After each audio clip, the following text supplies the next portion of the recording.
kasi naubusan po kami ng stock ng bigas, bumili po kami ng bigas, bumili po ako. Pag-uwi ko po, pinapakain niya po yung tatay ko ng po kumakain tatay ko na. Tinabig niya ng tatay ko, sinusungal nga niya, tapos sabi niya, ay mo kumain, lumayas ka, mamatay ka na sana, matanda ka. Sinampal niya, sinabunutan niya, sinuntok niya, ma'am. Talaga? Harap-harapan ko, ma'am. Talaga? Ano nangyari sa inyo nun? Nung nakita mo, anong ginawa mo? Hindi po kami sabi ko, pinalayas mo kami, sige, lalayas kami. Pero di mo makikita ang magulang natin.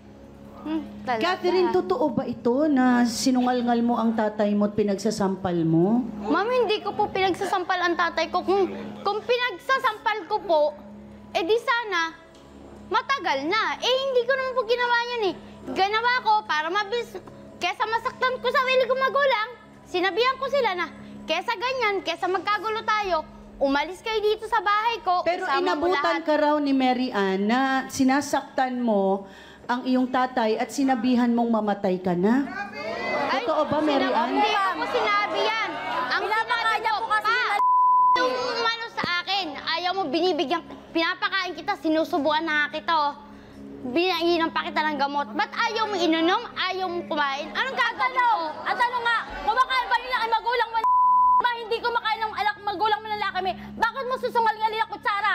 Mag-isip ka kung ikaw ang panganay sa lahat. Mag-isip ka, nasa utak mo.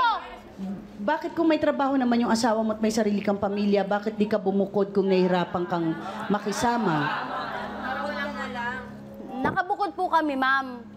Kaso, pinagsama-sama nga lang po kami kasi sa isang pamilya nga po, magkakadikit po. Para siyang compound siya. Opo, mama. Kaya Okay. inano ko, ma'am, simulang ginan yung tatay ko, ma'am, kinuha ko po. Kanino lupa yun?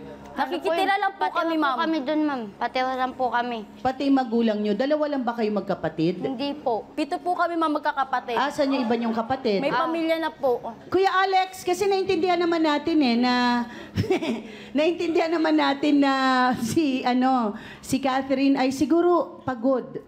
Dahil sinasabi niya siya lahat. Pero hindi tamang saktan ang sarili nating mga magulang, ha? Kung totoo man, ha? Kung totoo man.